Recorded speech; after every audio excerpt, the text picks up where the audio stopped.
Good evening and welcome to Express News. Happy Republic Day to all.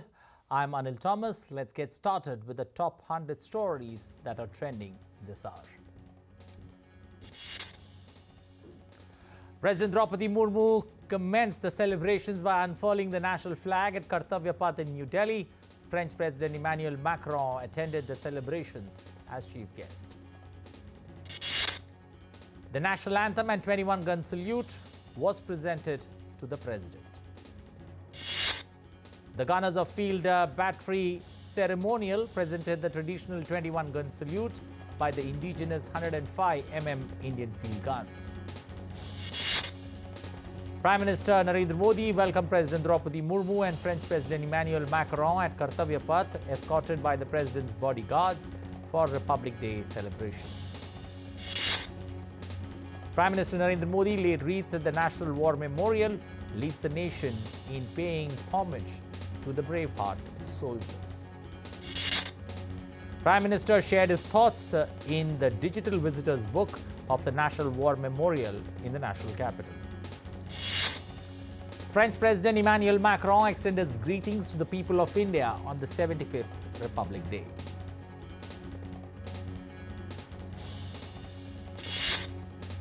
Kartavya Path witnessed a march past by a combined band and marching contingent of the French Armed Forces, a 30-member band contingent followed by a 90-member marching contingent.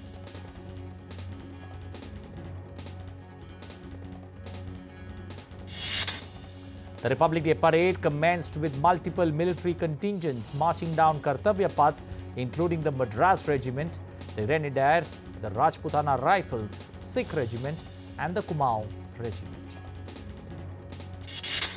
A breathtaking show was put up by 54 aircraft and helicopters, including 46 aircraft from the Indian Air Force, 1 from the Indian Navy and 4 helicopters from the Indian Army. Indo-Tibetan Border Police, Himveers, posted in snowbound areas along the Indo-China border extended their greetings to the countrymen on the 75th Republic Day. On the eve of the 75th Republic Day, India announces the Padma Awards, which is one of the highest civilian awards of the country. For the year 2024, India's president has approved the conferment of 132 Padma Awards. India's Border Security Force hoisted the tricolour at Atari Wagah border, the Indian side of the India-Pakistan border, on the occasion of the 75th Republic Day. Speaker of the lower house of Indian Parliament, that's Lok Sabha, Om Birla, unfurled the national flag at his residence. India's Defence Minister Rajnath Singh hoisted the national flag to celebrate the 75th Republic Day. Union Minister Nitin Gadkari celebrated the occasion at his residence. Uttar Pradesh Chief Minister Yogi Adityanath unfurled the Indian national flag at his residence. India's External Affairs Minister Dr. S. Jaishankar unfurled the tricolour at his residence on the 75th Republic Day. The Union Minister for Information and Broadcasting, Anurag Singh Thakur, unfurled the national flag on the occasion of Republic Day. Tableaus of 16 state and union territories rolled down the Kartavya Path, showcasing India's rich cultural diversity and creativity. The beautiful tableau of Manipur, based on the theme Lotus Threads, the tableau depicted women extracting delicate fiber from lotus stems. Andhra Pradesh's Republic Day tableau was based on transforming school education in Andhra Pradesh, making students globally competitive. Ladakh's tableau in the 75th Republic Day parade symbolizes the Union Territory's journey of progress with an emphasis on women empowerment. Tamil Nadu's parade tableau highlighted the ancient Kuduvolai voting system, which dates back to the Chola period around 900.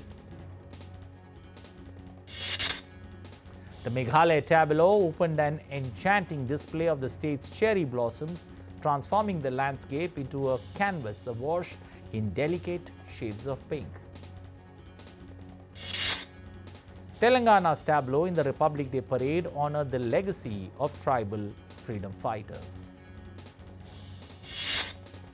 India's Foreign Secretary Vinay Quatra said that India and France agreed to adopt a defense production roadmap.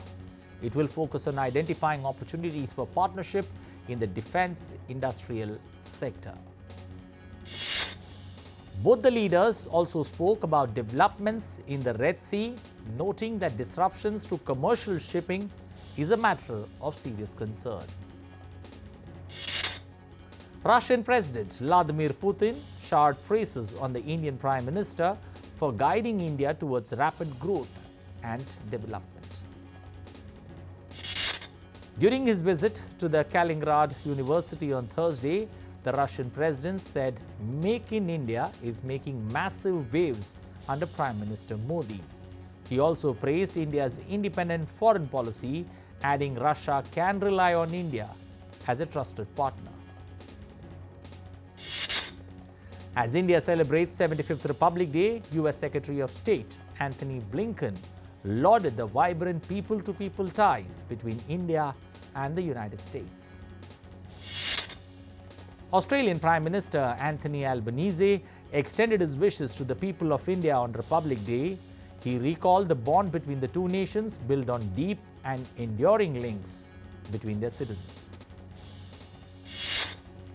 Indian Consulate General in Saudi Arabian city of Jeddah celebrated the 75th Republic Day of India with great patriotic fervor by featuring a spectacular cultural pageantry.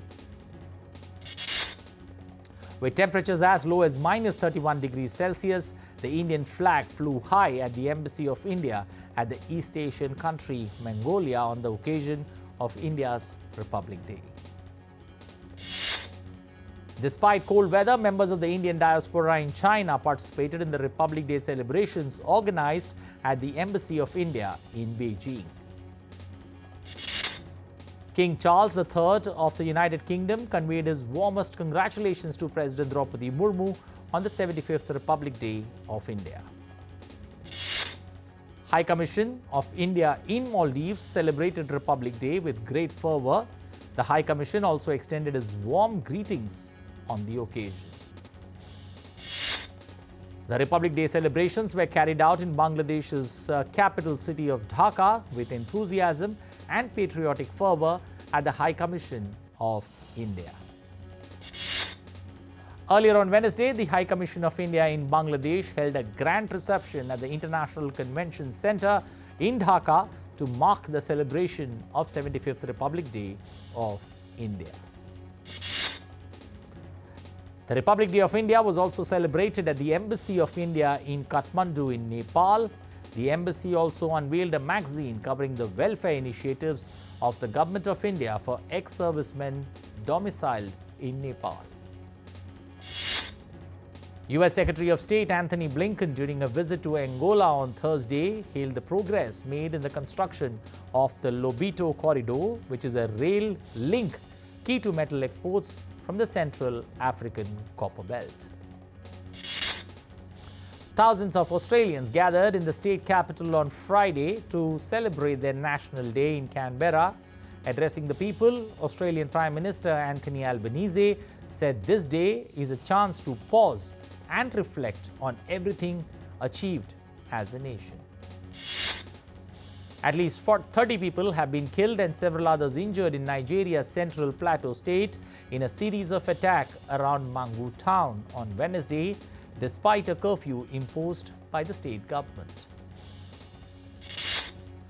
Survivors reported that the gunman randomly opened fire on people, including women and children, and set fire to homes and property.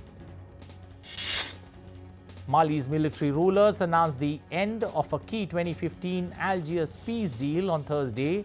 It was signed with northern separatist groups following months of hostilities between rebels and the army. The junta blamed change in posture of certain signatory groups and acts of hostility by the lead mediator, Algeria, as reasons for ending the deal. The United Nations Security Council met to discuss the downed Russian plane at the request of Moscow on Thursday. UN Political Affairs Chief Rosemary DiCarlo said UN was not in a position to verify the circumstance of the crash. Former President Donald Trump took a stand in a New York courtroom on Thursday to defend himself in the defamation trial brought by the writer E. Jean Carroll, who alleges he sexually assaulted her in a dressing room in the 90s. Protesting French farmers blocked busy roads on Thursday to press the government to loosen regulations and help protect them from cheap imports and rising costs. The protests, which showed no signs of abating, are the first major challenge for France's new Prime Minister, Gabriel Attal. Nearly 90 hectares of land have been destroyed due to severe wildfires in the southern Chilean province of Araucanía. 25 residents were evacuated as a precaution, and one volunteer firefighter was hurt while on duty. Unseasonal spring heat swept through Spain and Portugal, causing people in Madrid and Lisbon to sit in outdoor cafes in 18 degrees Celsius. Scientists have linked the soaring temperatures along with dry and windy conditions to climate change. Last year was the second warmest on record in Spain, only surpassed by 2022. Australia's Queensland was hit by tropical cyclone Kirrily, causing heavy damage on Friday. Tens of thousands of people were left without power as Cyclone Kirrily made a landfall as a Category 2 system. It brought heavy rains and strong winds in Queensland. The nation's weather forecaster said even though the cyclone has downgraded, it still poses a threat with heavy rains and life-threatening flash floods predicted in parts of the state. Colombia's government declared a disaster on Thursday and asked for international help to combat raging wildfires that are expected to worsen in coming days due to warm and dry conditions. The country has put out more than 200 wildfires this month. The IMD, that's the Indian Meteorological Department, on Thursday forecasted that very dense fog conditions are likely to prevail over North India in the next 4 days. Light rainfall or snowfall is also likely over the western Himalayan region. Upper reaches of India's Kashmir Valley, including ski resort of Gulmarg, experienced light snow, resulting in the closure of Mughal Road and Srinagar-Ladakh Road on Friday. As India celebrates its 75th Republic Day, the government buildings were illuminated with tricolour lights in the national flag of India. Sand artist in India's Odisha created a sand art on the occasion of the 75th Republic Day. Steel bowls, earthen lamps, and about 5 to 7 tons of sand were used to make this beautiful sand art, which took more than 5 hours to complete. The 75th Republic Day celebrations in Assam's Dibrugarh presented a host of colourful events, starting from Assamese patriotic dance to ethnic dances. A repertoire of tableaus was also displayed in Assam's Dibrugarh on different themes, like showcasing the legacy of India's rich culture. The iconic clock tower of Srinagar in the Indian state of Jammu and Kashmir was illuminated beautifully on the eve of the 75th Republic Day of the country. The vibrant colors of Indian flag enhance the beauty of Srinagar's clock tower with saffron, white and green color. The lush green forests of central Mexico are now covered in fluttering orange, black and white butterflies. As part of the migration cycle, monarch butterflies fly around 2,800 miles from Canada and the United States to spend the coldest months of the year in warmer lands in central Mexico. NASA announced that its miniature robot helicopter Ingenuity can no longer fly because of the rotor blade damage. On Jan 18th, on its final journey, Ingenuity was flying approximately 3 feet above the ground as it descended to land when it lost contact with Perseverance, the rover from which it was deployed in 2021. A group of activists from construction of the Mayan train in southern Mexico has perforated a series of ancient underground caves unique to the Mayan Peninsula. The Mayan train is one of Mexican President Andres Lopez Obrador's flagship projects and seek to boost tourism in the Mayan Peninsula. However, activists remain concerned. Tourists trekked on foot towards the Machu Picchu ruins in Peru after protests over virtual ticket sales shut down a train line connecting to the ruins. The protest in Machu Picchu marched through the streets and blocked the train track heading to the World Heritage Site. Tourists were escorted by police as they walked along the tracks. Amid the fires raging in Colombia, the Metropolitan Police of Bucaramanga shared a video of a small mole rescued from the embers by Colombian firefighters.